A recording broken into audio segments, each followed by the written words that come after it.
Hello and welcome to Learning with Lulu. In this chapter we are going to be reading chapter 6 of Pride and Prejudice.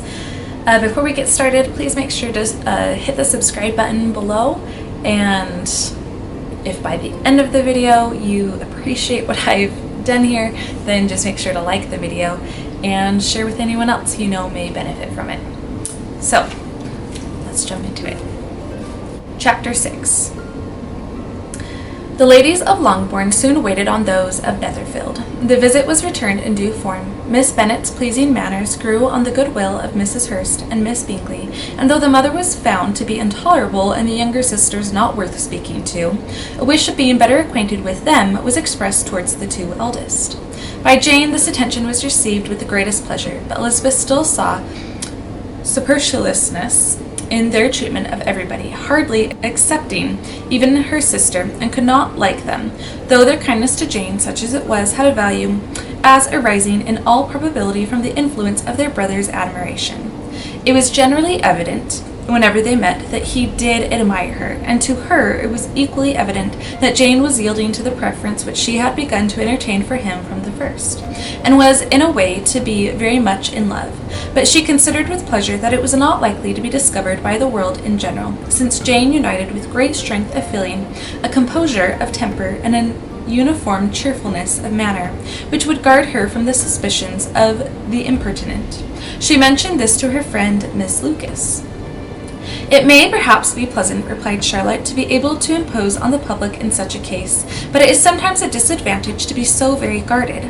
If a woman conceals her affection with the same skill from the object of it, she may lose the opportunity of fixing him, and it will then be but poor consolation to believe the world equally in the dark.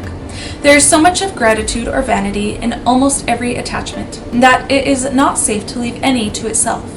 We can all begin freely. A slight preference is natural enough, but there are very few of us who have heart enough to be really in love without encouragement.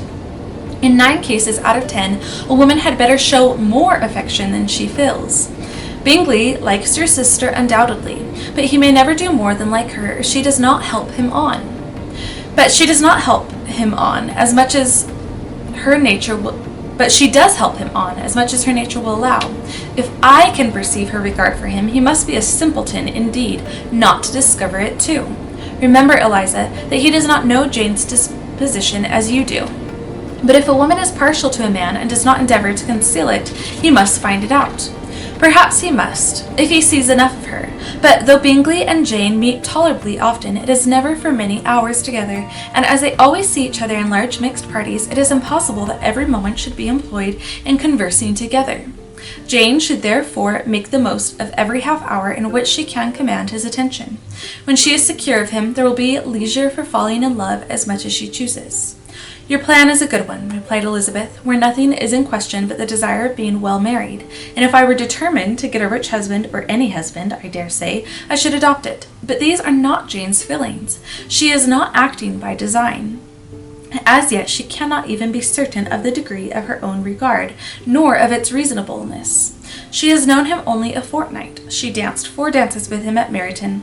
She saw him one morning at his own house, and has since dined in company with him 4 times. This is not quite enough to make her understand his character. Not as you represent it. Had she merely dined with him, she might only have discovered whether he had a good appetite, but you must remember that 4 evenings have been also spent together, and 4 evenings may do a great deal. Yes, these 4 evenings have enabled them to ascertain that they both like vingt un better than commerce.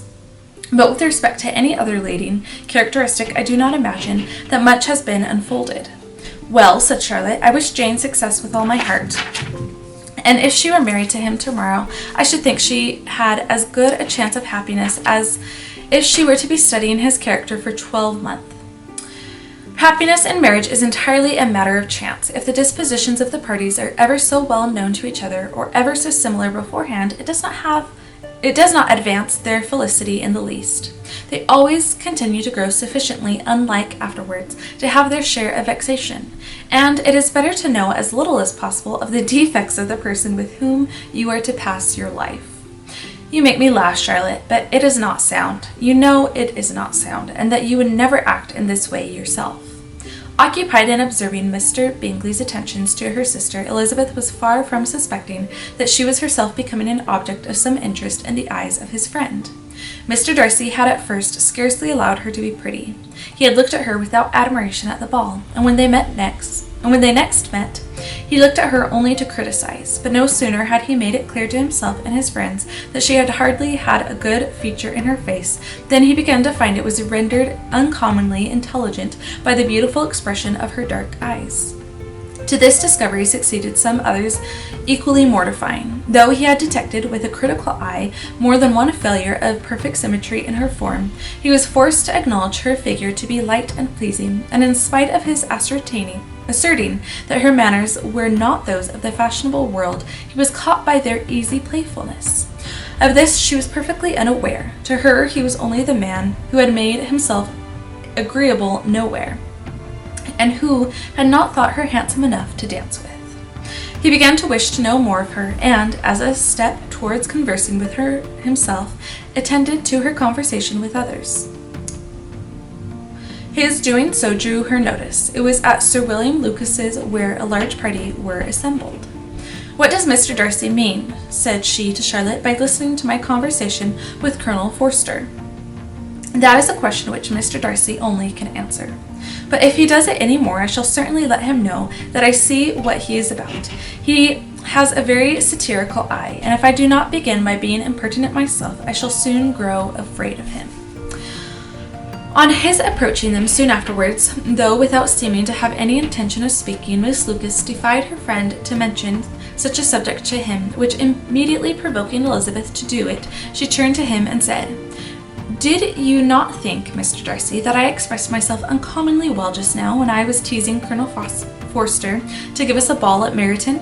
With great energy, but it is a subject which always makes a lady energetic."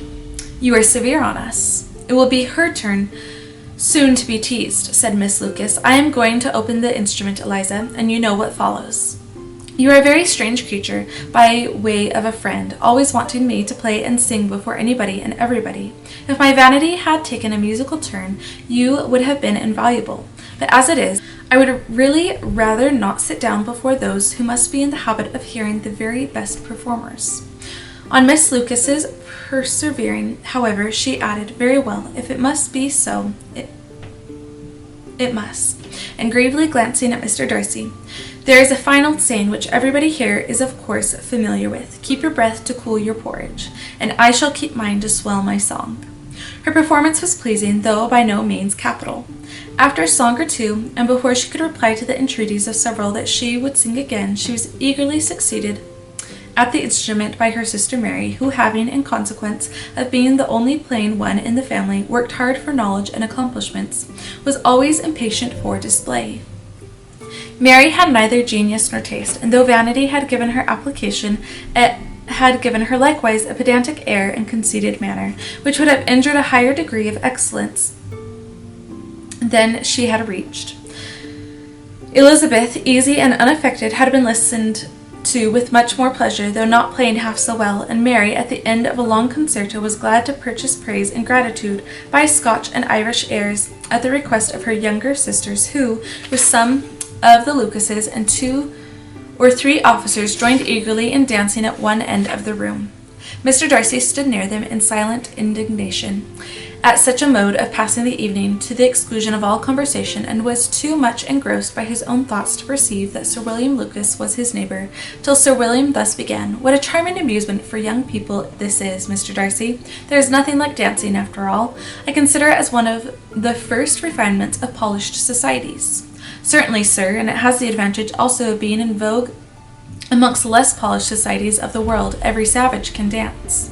Sir William only smiled. "Your friend performs delightfully," he continued after a pause, and seeing Bingley join the group, "and I doubt not that you are an adept in the science yourself, Mr. Darcy. You saw me dance at Meryton, I believe, sir?" "Yes, indeed, and received no inconsiderable pleasure from the sight. Do you often dance at St. James's?" "Never, sir. Do you not think it would be a proper compliment to the place?" "It is a compliment which I never pay to any place if I can avoid it." "You have a house in town, I conclude?" Mr. Darcy bowed. "I had once some thoughts of fixing in town myself, for I am fond of superior society, but I do not feel quite certain that the air of London would agree with Lady Lucas." He paused in hopes of an answer, but his companion was not disposed to make any, and Elizabeth at that instant moving towards them, he was struck with the notion of doing a very gallant thing, and called out to her, "My dear Miss Eliza, why are you not dancing? Mr. Darcy, you must allow me to present this young lady to you as a very desirable partner.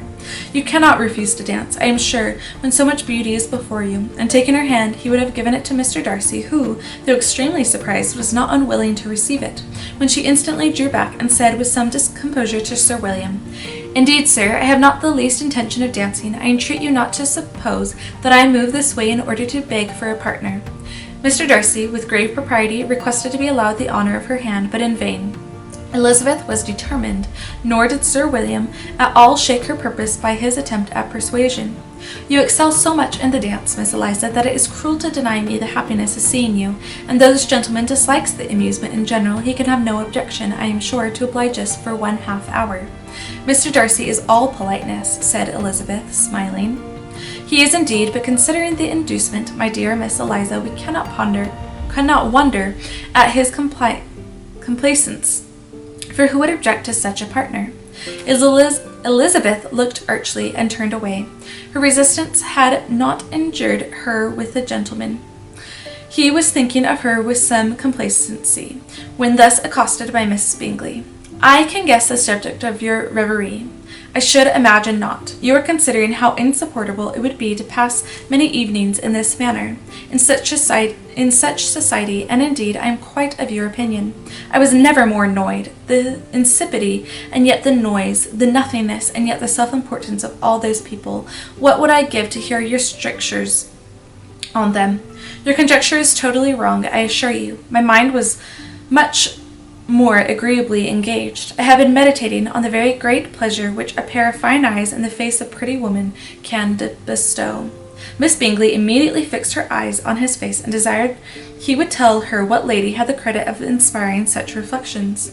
Mr. Darcy replied with great intrepidity, "Miss Elizabeth Bennet." "Miss Elizabeth Bennet!" repeated Miss Bingley. "I am all astonishment. How long has she been such a favourite? And pray, when am I to wish you joy?" "That is exactly the question which I expected you to ask. A lady's imagination is very rapid. It jumps from admiration to love, from love to matrimony in a moment. I knew you would be wishing me joy. Nay, if you are so serious about it, I shall consider the matter as absolutely settled. You will have a charming mother-in-law indeed, and of course she will always be at Pemberley with you." He listened to her with perfect indifference, while she chose to entertain herself in this manner, and as his composure convinced her that all was safe, her wit flowed long. Thanks for watching this video. Again, don't forget to subscribe to the channel, like the video, share with others, and come back for more. Thanks for watching. Bye.